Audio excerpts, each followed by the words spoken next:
Welcome back, students. So as we have discussed about previously about the various elements of HTML pages and various tags element like the h1 tag, the hr tag, the anchor tag, the p paragraph tag, the body element tag, the HTML tag, the header tag. These are all called the element tag. So each element can also have attribute. Each element has a different set of attributes relevant to the element. So every element can have certain configuration values, like inside the body element we can give a background image that will be constant for the entire web page. Then inside the header element we can give a attribute like the alignment, maybe left side, right side, on the center of the page. Similarly, for the paragraph element we can have attributes such as the font size, the font color, the font family, and some other parameters, maybe like alignment, that within the page to the left, to the right, or in the center.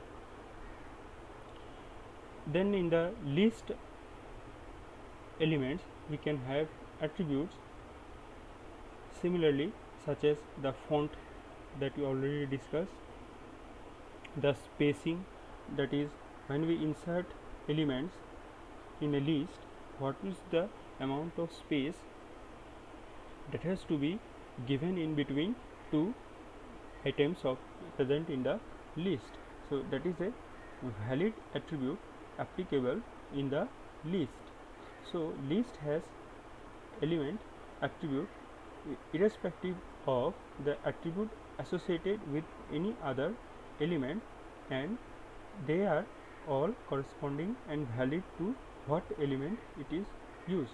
There are global elements, and most common of them are ID, denotes the unique ID of element, class denotes CSS class of the element, style denotes CSS style, and data X general prefix for attributes that store raw information for programmatic purpose, and it is more will be discussed in later classes.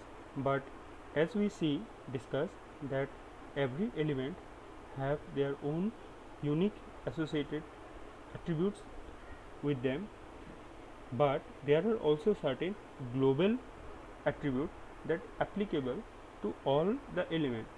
Suppose there is a group of elements that belong to one section of the web page, let us say the header section of the web page. So we can associate all the elements with their respective font, with the respective background, with the respective color.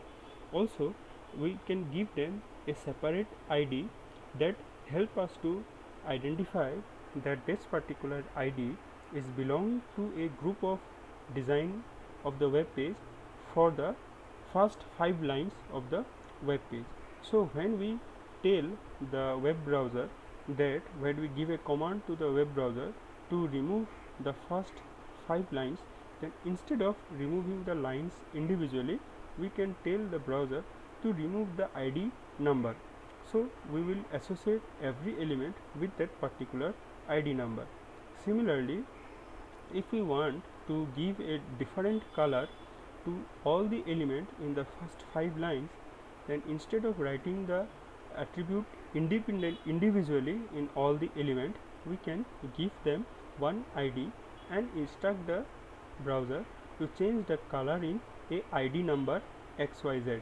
So all the elements in the web page associated with the ID number XYZ get the new design.